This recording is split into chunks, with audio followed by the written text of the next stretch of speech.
हजारों साल हो गए, लोगों के मन में एक ही सवाल गूंजता आया है कि 4000 साल पहले जब दुनिया में न कोई आयरन का टूल, न कोई इंजीनियरिंग और न ही कैलकुलेटर का कोई नामो निशान, तो कैसे इस धरती पर ऐसी बेजोड़ संरचनाएं खड़ी कर दी जिसमें इस्तेमाल पत्थरों को 180 मील दूर से लाया गया था। इनमें से कुछ स्टोन्स का वजन तो इतना ज्यादा था कि वह एक डेवी डेकर बस जितने भारी थे और उन्हें बिना किसी क्रेन की मदद से एक जगह से दूसरी जगह खींचा और रखा गया। 2500 बीसी वह टाइम था जब दुनिया में न तो कोई टेक्निकल टूल और न ही लोगों को इंजीनियरिंग का कोई ज्ञान था, लेकिन फिर भी कुछ लोग ऐसा कर रहे थे जिसे आज के साइंटिस्ट भी हल नहीं कर पाए। ये थे स्टोनहेंज,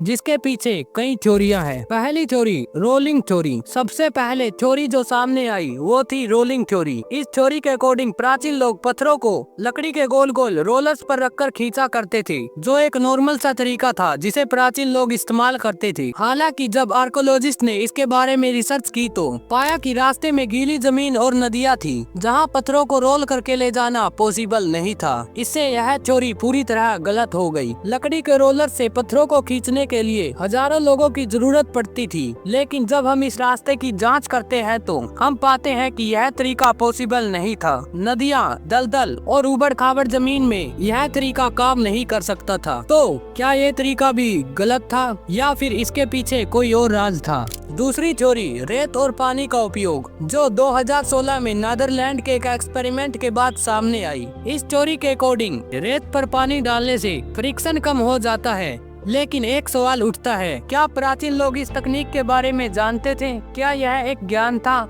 जिसे वो नेचुरली तरीके से जानते थे, या फिर एक समकालीन शोध जिसे हम 2016 में समझ पाए? यह एक इंटरेस्टिंग सवाल है कि प्राचीन लोग अपने साधनों का उपयोग कैसे करते थे। अगर ये थ्योरी सच है तो क्या वो पहले ही इस तकनीक का उपयोग कर रहे थे? तीसरी थ्योरी साउंड वेव और ग्रेविटी। यह थ्योरी न केवल टेक्निकल सोल्यूशन प्रेजेंट करती बल्कि यह भी दिखाती है कि प्राचीन लोग साउंड वेव और ग्रेविटी का उपयोग कर सकते थे। इस थ्योरी के अकॉर्डिंग साउंड वेव की मदद से पत्थरों को उठाया जा सकता था। इस प्रिंसिपल के अकॉर्डिंग साउंड वेव पत्थरों की ग्रेविटी को कम कर देती थी, जिसे उन्हें आसानी से उठाया जा सकता था। लेकिन यह प्रिंसिपल भी गलत साबित हुआ, क्योंकि साउंड वेव के प्रभाव से इतने बड़े पत्थरों को उठाना पॉसिबल नहीं था। शायद उन्होंने कुछ और तरीके खोजे होंगे जिसे यह निर्माण पॉसिबल हुआ था। फोर्थ थ्योरी लकड़ी, रस्सी और पुली सिस्टम, जिसे आज के आर्कियोलॉजिस्ट मानते हैं कि प्राचीन लोग लकड़ी के रैंप, रोप्स और पुली सिस्टम का इस्तेमाल किया करते थे। नई रिसर्च में यह भी पाया गया कि अगर सही तरीके से रैंप पुली का इस्तेमाल किया जाए तो सिर्फ 100 लोग 10 दिनों में बड़ा पत्थर खड़ा कर सकते हैं। ये तरीके बहुत ही सरल थे,